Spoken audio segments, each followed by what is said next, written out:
से लेकर आ चुके हैं आप लोगों के लिए शाम की सभी ताज़ा और बड़ी खबरें। एक एक कर आपको सारी खबरों की जानकारी देंगे आज देश दुनिया में क्या कुछ हो रहा है। दरअसल दोस्तों सबसे पहली जो बिग ब्रेकिंग निकल आ रही, जी हाँ, दरअसल आपको बता दोस्तों यूपी में भारतीय जनता पार्टी को बड़ा झटका। जी हाँ, आपको बता दोस्तों अखिलेश यादव ने मार ली बाजी। दरअसल आपको बता दें वोटिंग सर्वे में अखिलेश चल रहा है आगे, इसके बारे में आपको बताएंगे।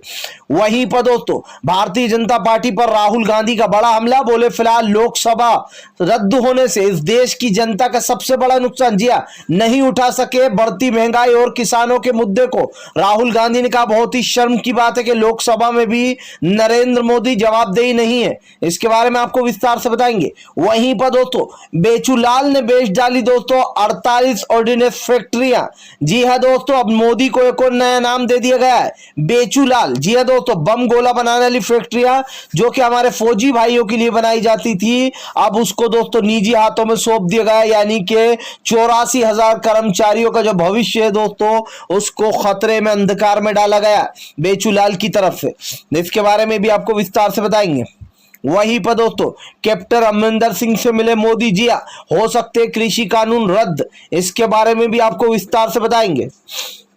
वहीं पर दोस्तों अगली बिग ब्रेकिंग में हम आपको बताएंगे अश्वानी उपाध्याय को रेल जेल से रिहा करने पर भड़के लोग, बोले फिलहाल एक दिन में जमानत मिल गई। जी हाँ, किस तरीके से नफरत फैला रहा था ये नफरती चिंटू, इसके बारे में भी आपको विस्तार से बताएंगे। वहीं पर दोस्तों अगली बिग ब्रेकिंग हम आपको बताएंगे पेगासस वाले मामले पर घेरने के लिए विपक्ष बना रहा रणनीति, हो सकता है सड़कों पर उतरे कांग्रेस, इसके बारे में भी आपको विस्तार से बताएंगे। वहीं पर दोस्तों अगली बिग ब्रेकिंग में हम आपको बताएंगे। जी हाँ, दरअसल दोस्तों आपको बता दे गांव गांव में चलेगा किसान आंदोलन, अगर भाजपाइयों ने घुसने की कोशिश की तो वहीं पर पेल दिया जाएगा, टिकैत का बड़ा ऐलान, इसके बारे में भी आपको विस्तार से बताएंगे। वहीं पर दोस्तों अगली बिग ब्रेकिंग में हम आपको बताएंगे किसानों ने दी उत्तराखंड सरकार को धमकी, बोले अगर यहाँ के किसानों को एमएसपी नहीं दी गई और इनकी हालत नहीं सुधारी गई तो फिलहाल बंधक बना लिया जाएगा उन लोगों को, जी हाँ, नेताओं को, इसके बारे में भी आपको विस्तार से बताएंगे। वहीं पर दोस्तों अगली बिग ब्रेकिंग हम आपको बताएंगे मायावती है बीजेपी की बी पार्टी। जी हां, जयंत चौधरी का बड़ा हमला, इसके बारे में भी आपको विस्तार से बताएंगे। वहीं पर दोस्तों अगली बिग ब्रेकिंग हम आपको बताएंगे असदुद्दीन ओवैसी का बीजेपी पर बड़ा हमला, बोले फिलहाल बीजेपी आरक्षण के नाम पर लोगों को खजूर खिला रही है। जी हां, इसके बारे में भी आपको विस्तार से बताएंगे। वहीं पर दोस्तों अगली बिग ब्रेकिंग में हम आपको बताएंगे शशि थरूर का मोदी सरकार पर बड़ा हमला, बोले देश की आवाज नहीं उठा पाए, शर्म की बात। जी हां, 2 दिन पहले ही स्थगित कर दी गई राज्य लोकसभा, लेकिन बिल ऐसे पास हुए जैसे हवा, बिना दोस्तों किसी की अनुमति के बिल पास कराए गए। ये लोकसभा चल रही है या फिर मजाक हो रहा था, ये समझ में अभी तक नहीं आ रहा है कि अब की बार तो प्रधानमंत्री ने सारी हदें पार कर दी हैं, इसके बारे में भी आपको विस्तार से बताएंगे। तो सारी खबरें एक एक कर देंगे। फिलहाल खैर चलिए बढ़ते हैं सबसे पहली और सबसे बड़ी खबर की ओर। दरअसल दोस्तों आपको बता दें, जी उत्तर प्रदेश के 2022 के चुनाव आने वाले में दोस्तों योगी का पूरी तरीके से सफाया, अखिलेश यादव ने मारी बाजी। दरअसल दोस्तों जहां तक अभी तक जो आपको बता दें एक वोटर सर्वे किया गया है, जिस वोटर सर्वे में यह पता चल रहा है कि जो ज्यादातर मुसलमानों को जो मोदी ने अलग करने की कोशिश की, बांटने की कोशिश की है, ओवैसी को मैदान में उतार कर वो बीजेपी पर ही भारी पड़ गए। आपको बता दें न सिर्फ दोस्तों मुसलमानों के बल्कि अब की बार जो भी जितने भी समाज ज्यादातर ब्राह्मण हैं उनके वोट भी अखिलेश के पाले में जाते हुए दिखाई दे रहा है। आपको बता दें खास करके दलित समाज के, जिस तरीके दलित समाज के ऊपर बीजेपी भाजपा ने जो यहाँ पर जुल्म किए दोस्तों उसका बदला अब लेंगे दलित समाज के लोग। अब की बार फैसला किया जा रहा है कि फिलहाल अखिलेश यादव बाजी मारते हुए नजर आ रहा है। आपको बता दोस्तों पहले जो यहाँ पर पंचायत चुनाव में भी अखिलेश ही जीते थे, उसके बाद फिर ब्लॉक पंचायत में भाजपा जीत गई, लेकिन यही कारण था कि बीजेपी ने जमकर धांधलीबाजी की थी। लेकिन आपको बता दोस्तों राज्यसभा चुनाव को लेकर अखिलेश यादव पूरी कमर कस चुके और जो वोटर सर्वे बता रहा है दोस्तों वो साफ साफ बताता है कि फिलहाल इस बार बीजेपी 300 सीटों की उम्मीद में बिल्कुल ना रहे, क्योंकि अब की बार ये 100 का आंकड़ा भी पार मुश्किल से कर पाएगी। 100-120 वोटों पर दोस्तों भाजपा सीटों पर टिक जाएगी, इससे आगे नहीं बढ़ पाएगी। और ये हम नहीं दोस्तों, ये सर्वे कह रहा है और ये सर्वे साफ साफ बताता है कि फिलहाल इस वक्त बीजेपी का गेम ओवर हो गया। फिलहाल खैर चलिए हम बढ़ते हैं दोस्तों एक और अगली बिग ब्रेकिंग की तरफ। बता दो अगली जो बड़ी खबर निकल कर आ रही, किसान नेता राकेश टिकैत बोले कि फिलहाल अब गांव में होगा स्वागत। जी हां, अब भाजपाइयों का आना जाना शुरू हो चुका है। अब गांव में बीजेपी वालों का स्वागत किया जाएगा और ऐसा स्वागत करेंगे कि वो मरते दम तक याद रखेंगे। राकेश टिकैत का कहना है कि अब चुनाव करीब आ गया और जैसे ही चुनाव आता है तो गांव में बीजेपी वाले सबसे पहले घुसते, क्योंकि गांव के वोटरों को वो अपने पाले में लेने की कोशिश करते। राकेश टिकैत का कहना है कि अगर यहां पर आएंगे तो जान नहीं पाएंगे। किसान नेता राकेश टिकैत ने साफ चेतावनी दी है कि फिलहाल इन सब लोगों से हिसाब लिया जाएगा जिन्होंने किसानों के ऊपर लाठियां भांजी है, जिन्होंने किसानों का पैसा चपत कर दिया, अभी तक गन्ने तक का पैसा नहीं दिया गया, दालों का पैसा नहीं मिला है, उन सब से हिसाब लिया जाएगा। राकेश टिकैत ने कहा अगर अपनी जान प्यारी है तो किसानों के इलाके में ना घुसे भाजपाई, वरना इनको दौड़ा दिया जाएगा। राकेश टिकैत ने साफ कहा कि फिलहाल कुटाई हो जाएगी। जी हाँ, और ऐसा स्वागत करेंगे कि बीजेपी वालों को याद रखेंगे। हालांकि किसान नेता राकेश टिकैत ने दोस्तों ये भी कहा कि फिलहाल हम तो स्वागत करने को बैठे ही हैं, आए तो जरा गांव में, फिर इनसे मुद्दों पर बात होगी, क्योंकि वैसे तो ये 5 साल तक दिखाई नहीं पड़ते, जैसे ही वोट आते हैं तो ये 5 साल से पहले आकर टपक जाते। राकेश टिकैत ने कहा इन 5 सालों का हिसाब किसानों को देना ही होगा सरकार को, और ये एक ऐसा हिसाब होगा जो सरकार हमेशा याद रखेगी, क्योंकि भाई सरकार 5 साल में एक ही बार हाथ में आती है। और राकेश टिकैत ने कहा जहां जहां चुनाव है वहां वहां भाजपा का विरोध होगा।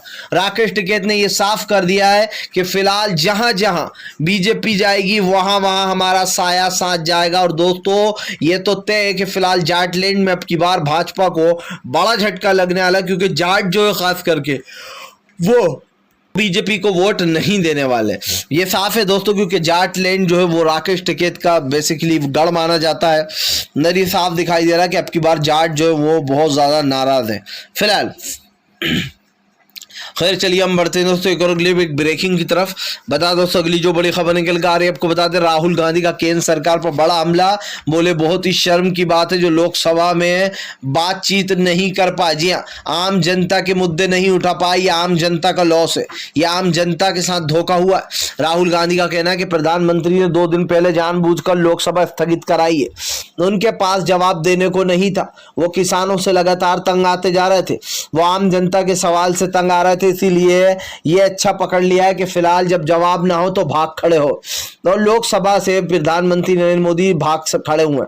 अब आप समझ सकते हैं दोस्तों कि इस वक्त जो सिचुएशन बनी हुई है उसमें प्रधानमंत्री के पास जवाब ही नहीं है, तो वो देंगे कहां से। अब अगर आप लोकसभा राज्यसभा में बार बार सवाल उठाओगे तो प्रधानमंत्री तो भाई डरेंगे ही। ये वही प्रधानमंत्री है जिसने 7 साल में एक भी लाइव कॉन्फ्रेंस नहीं की। दोस्तों पहले तो ये हुआ करता था कि लोग अगर विदेशी दौरे पर भी जाते थे, हमारे देश के प्रधानमंत्री चाहे मनमोहन सिंह साहब हो या और कोई हो, वो अपने साथ मीडिया को लेकर जाया करते थे, उनसे प्लेन में बाकायदा इंटरव्यू लिया जाता था। खुद दोस्तों अभिसर शर्मा ने 2 बार मनमोहन सिंह साहब का इंटरव्यू लिया है, और आप सर्च करना 2 बार मनमोहन सिंह साहब का इंटरव्यू लिया है अभिसर शर्मा ने। और उन्होंने ऐसे तीखे सवाल पूछे हैं कि मोदी जी से अगर ये पूछ लिए जाएं तो मोदी जी 2 दिन तक तो सदमे से ही नहीं उठे। और यही कारण है दोस्तों जो मोदी ने 7 साल से प्रथा ही खत्म कर दी है कि लाइव कॉन्फ्रेंस करना, कहीं विदेश दौरे से आओ तो प्रेस को बताना क्या हुआ क्या नहीं हुआ। और ये साफ दिखाई दे रहा है दोस्तों कि इस देश का प्रधानमंत्री लोगों के सवालों से डरता है। अब तानाशाही इस कदर बढ़ती जा रही कि जगह जगह गुंडागर्दी फैलाई जा रही है, गुंडागर्दी से चुनाव होते। आप देखिए बंगाल में किस तरीके की गुंडागर्दी की गई, भाजपा द्वारा लोगों को पिटवाया गया। मुझे तो भाजपा के वो जो है यहाँ पर अभी दोस्तों याद आ रही हैं वो बातें जो भाजपा बड़े बड़े ऐलान कर रही थी कि ममता बनर्जी जो है यहाँ पर वो दंगे फैलवा रही हैं। जबकि दोस्तों त्रिपुरा में क्या हो रहा है ये आप भी जानते हैं, कैसे बीजेपी लगातार अभिषेक बनर्जी और सारे तृणमूल कांग्रेस के जितने भी लोग हैं उनके ऊपर हमले करवा रही है अगर वो प्रचार करने जा रहे हैं तो त्रिपुरा में, ये साफ दिखाई देता है। और जिस तरीके से धनकर दोस्तों जो राज्यपाल है बड़ी बड़ी बातें कर रहा था कि बस यही हिंसा क्यों हुई, अब त्रिपुरा में नहीं बोलेगा। अब किस तरीके से चुप बैठा है धनकर दोस्तों ये आपको भी दिखाई दे रहा है। जिस तरीके से धनकर चुप बैठे हुए हैं दोस्तों इससे साफ पता चलता है कि फिलहाल धनकर बीजेपी की चाटुकारिता में लगे रहते। जी हाँ, मतलब अपने गढ़ में हो तो ठीक है, लेकिन उत्तर प्रदेश में जो नंगा नाच हुआ, जो महिलाओं के साथ बर्बरता की गई, उसके ऊपर धनकर की कोई जवाब नहीं निकल कर आया। भाई बीजेपी की चाटुकारिता भी तो जरूरी है, तभी तो पद पर बने रहेंगे। अगर बीजेपी की चाटुकारिता छोड़ दी तो बुढ़ापे में निकाल दिए जाएंगे। फिलहाल खैर चलिए हम बढ़ते हैं दोस्तों एक और अगली बिग ब्रेकिंग की तरफ। बता दोस्तों अगली जो बड़ी खबर निकल के आ रही, बेचूलाल का एक और कारनामा। जी है दोस्तों, मोदी को नए नाम से नवाजा गया। मोदी जी को एक और नया नाम दे दिया गया, बेचूलाल। आपको बता दें दोस्तों, बेचूलाल ने इस बार तो ऐसा काम कर दिया जिसको देखकर आप भी हैरान हो जाएंगे। आप सोचेंगे कि 2024 तक कुछ हमारा बचेगा भी या फिर सब बिक जाएगा। आपको बता दूं दोस्तों, बेचूलाल ने इस बार जो है वो यहाँ पर, जी हाँ, ऑर्डिनेंस यानी कि दोस्तों 48 ऑर्डिनेंस फैक्ट्रियों को जो है वो बेच डाला है। जी हाँ, ऑर्डिनेंस 48 ऑर्डिनेंस फैक्ट्रियों को बेच डाला, निजी हाथों में दे डाला। और ये वही फैक्ट्रियां जिसमें दोस्तों बम, हथगोले और जो यहाँ पर वगैरह वगैरह चीजें बनती है जो कि फौजियों के काम आती है। अब ये भी सुन लीजिए, इसमें कितने लोग बेरोजगार होंगे। 84,000 कर्मचारियों को अंधकार में धकेल दिया है मोदी सरकार ने। साफ साफ हेडलाइन पढ़ सकते हैं आप, क्या छपा है दोस्तों। जिस तरीके से ये 48 ऑर्डिनेंस कम फैक्ट्रियों को बेचा गया है, निजी हाथों में दिया गया है, इससे एक बात तो तय है कि फिलहाल 84,000 जो लोग हैं दोस्तों, जो कर्मचारी हैं, उनकी जिंदगी पर डेड मार्क लग गया है। अब उनकी नौकरियां बचेंगी या जाएंगी ये तो भाई वो लोग ही जानते। लेकिन आप समझ सकते हैं दोस्तों, मोदी ने एक एक कर इस देश को किस तरीके से बेचना शुरू किया। और जो इनको नाम दिया गया है बेचूलाल, वो बिल्कुल सही है, क्योंकि इस बंदे ने, इस प्रधानमंत्री ने दोस्तों पूरे देश को बेच डाला। बेचूलाल के कारनामे दोस्तों पहली बार नहीं है। सबसे पहले शुरुआत देखिए आप, सबसे पहले बेची गई सरकारी बीमा पॉलिसी, उसके बाद नंबर आया बैंकों का। एक एक कर सारे बैंकों के निजीकरण कर दिए गए और कुछ बैंकों को मर्ज कर दिया गया, एक दूसरे में जोड़ दिया गया। यह काम हुआ बैंकों के साथ। उसके बाद नंबर आया रेलवे स्टेशन का। जितनी भी ट्रेन का कम किराया लगता था, उन ट्रेनों को निजी हाथों में सौंप दिया गया। अब आप सोचिए, निजी हाथों में ट्रेनों को सौंपने के बाद आम जनता के हाथ में क्या लगा, महंगाई। उसके बाद दोस्तों जब ट्रेनों को सौंप दिया गया, उसके बाद नंबर आया एयर पिलोने का, यानी कि हवाई अड्डों को बेच दिया गया अडानी और अंबानी को। अब आप समझ सकते हैं, देश में कुछ अपना नहीं है, बिजली भी बिक चुकी है। अब मोदी सरकार लोगों के हाथ में कटोरा देने वाली है कि ये कटोरा लो, मांगो, जी सकते हो तो जी लो और नहीं जी सकते तो मर जाओ। फिलहाल खैर चलिए हम बढ़ते हैं दोस्तों एक और अगली बिग ब्रेकिंग की तरफ। बता दोस्तों अगली जो बड़ी खबर निकल कर आ रही, ममता बनर्जी का मोदी सरकार पर बड़ा हमला। बोले फिलहाल भाजपा जब जब डरने लगती है तब तब ऐसे ही दंगे फैलाती है। दरअसल ममता बनर्जी का कहना है कि फिलहाल उनके भांजे अभिषेक बनर्जी पर दोस्तों गलत तरीके से FIR दर्ज की गई है। दरअसल दोस्तों मामला है टीएमसी का। आपको बता दें टीएमसी लगातार त्रिपुरा में जो है यहाँ पर प्रचार करने जा रही है और त्रिपुरा में भाजपा को डर लग रहा है कि कहीं बंगाल की तरह त्रिपुरा में ममता बनर्जी अपनी सत्ता हासिल ना कर ले। इसीलिए दोस्तों अभिषेक बनर्जी के काफिले पर बार बार हमले किए जा रहे हैं। आपको बता दें अभिषेक बनर्जी के काफिले पर हमला किया गया, जिसके बाद अभिषेक बनर्जी बाल बाल बचे। और इसी के साथ दोस्तों आपको बता दें जब टीएमसी कार्यकर्ताओं ने इसका विरोध किया तो उनके टीएमसी के कार्यकर्ताओं को FIR करके उनको अंदर डाल दिया गया कई को। जब अभिषेक बनर्जी पहुंचे और उन्होंने चिल्ला चोट की कि वहां पर क्यों उन लोग को डाला गया बिना किसी उसके, तो दोस्तों पुलिस ने अभिषेक बनर्जी के ऊपर FIR दर्ज कर दी और भी कई लोगों को टीएमसी कार्यकर्ताओं पर, यानी कि जो लोग प्रचार करने जा रहे हैं, यह आरोप लगाकर कि इन लोगों ने पुलिस वालों के साथ भद्र व्यवहार किया। सोचिए दोस्तों, भद्र व्यवहार किया है, ये आरोप लगाकर FIR दर्ज की गई। यानी कि अब त्रिपुरा में बीजेपी को इतना डर लग रहा है कि भाई त्रिपुरा में हम कांग्रेस को तो किसी तरीके से संभाल लेते थे, लेकिन अब भाई ममता बनर्जी को कैसे संभाले। दोस्तों बीजेपी इतनी डरपोक है, इतनी डर गई है कि फिलहाल अब उसको इतना डर लग रहा है कि अब भारतीय जनता पार्टी का अंत करीब आ चुका है। ये साफ दिखाई दे रहा है कि बीजेपी के बुरे दिन चल रहा है। अब ममता बनर्जी त्रिपुरा में भी इनकी जमानत जब्त करने वाली है। साफ दिखाई दे रहा है त्रिपुरा के लोग परेशान हो चुके हैं दोस्तों, उन्हें एक नए विकल्प की जरूरत है और इसीलिए भारतीय जनता पार्टी डर रही है कि त्रिपुरा में भी इनका जो एक तरीके से वो है रुतबा, वो अब खत्म होने वाला है। फिलहाल खैर चलिए हम बढ़ते हैं दोस्तों एक और अगली बिग ब्रेकिंग की तरफ। बता दोस्तों अगली जो बड़ी खबर निकल कर आ रही है आपको बता दोस्तों, अब जो यहाँ पर शशि थरूर ने भी खोला मोदी के खिलाफ मोर्चा। बोले फिलहाल ये देश के देशवासियों के साथ धोखा जी है। जिस तरीके से लोकसभा को स्थगित किया गया और एक एक मिनट 10-10 मिनट में जो बिल पास कराए गए ये संविधान के खिलाफ। दरअसल दोस्तों आज से पहले ऐसा कभी नहीं हुआ कि बिलों को एक एक मिनट 2-2 मिनट 10-10 मिनट में पारित करा लिया गया हो। दोस्तों अगर कोई बिल पारित होता है तो उससे पहले विपक्ष की जमकर बहस होती है, विपक्ष के साथ बातचीत होती है कि यह बिल पास होना चाहिए या फिर नहीं। लेकिन दोस्तों अब की बार तो मोदी सरकार ने लोकसभा को तार तार कर दिया। कहा जाता है कि एक मंदिर माना जाता है दोस्तों संसद को, लेकिन अब की बार प्रधानमंत्री ने उसी संसद को तार तार कर कर बिलों को ऐसे पास कराया है कि जैसे कि दोस्तों आपको बता दे कोई एक के बाद एक चाय गटक रहा हो। आपको बता दें इसके ऊपर डेरेक ओब्राय ने भी एक चीज बोली थी कि फिलहाल समझ में नहीं आ रहा है। जी हाँ, जिस तरीके से ये बिल पास हो रहे हैं हमें समझ में नहीं आ रहा है कि सरकार मजाक कर रही है या बिल पास करा रही है। एकदम दोस्तों एक के बाद एक 10 बिल पारित कराएगा। मुझे ये समझ में नहीं आता कि सरकार विपक्ष से बात ही नहीं कर रही है, बिल पास कराने के चक्कर में बिल पास कराया जा रहा है। और ओम बिरला और चाहे वेंकैया नायडू हो, ये सब लोग दोस्तों बीजेपी की इस वक्त दलाली में लगे हुए हैं। जी हाँ, जिसकी सत्ता है भैया, जिसकी लाठी उसी की भैंस है। अभी तो फिलहाल जब तक इस देश का प्रधानमंत्री नहीं बदल जाता तब तक दोस्तों इस देश में न्याय की उम्मीद रखना खुद अपने आप में एक बेवकूफी होगी। क्यों? क्योंकि ये आप भी जानते कि न्याय जब ही मिलेगा जब संस्थाओं पर से प्रेशर हटेगा। जब प्रेशर हट जाएगा दोस्तों, मोदी हट जाएंगे देश से, तो लोगों की सोच भी बदल जाएगी। वापिस से ये भारत एक आजादी की ओर बढ़ पड़ेगा। जिस तरीके से मोदी की तानाशाही चल रही है, इस तानाशाही को खत्म करेंगे लोग। लेकिन दोस्तों एक बात तो मैं चाहता हूं दिल से कि जब बीजेपी की सरकार हटे तो इनके साथ भी विपक्ष को वही करना चाहिए जो इन्होंने 2017 से अब तक किया है। आप 2017 बोल रहा हूं, 2013 से अब तक किया है। क्योंकि दोस्तों मोदी सरकार जो लोगों के साथ कर रही, जब वो खुद के साथ होगा, जब इसे पता चलेगा कि तानाशाही का असली मतलब क्या होता है। मैं तो चाहता हूं दिल से कि जिसकी भी सरकार आए, जब लोग 2024 में जो भी नया पीएम बने वो प्रधानमंत्री नरेंद्र मोदी को रगड़ दे, ताकि इन्हें पता चले कि फिलहाल किस तरीके से लोगों के ऊपर तानाशाही वाला रवैया अपनाना और उनको डरा धमका कर काम कराने में कैसा लगता है।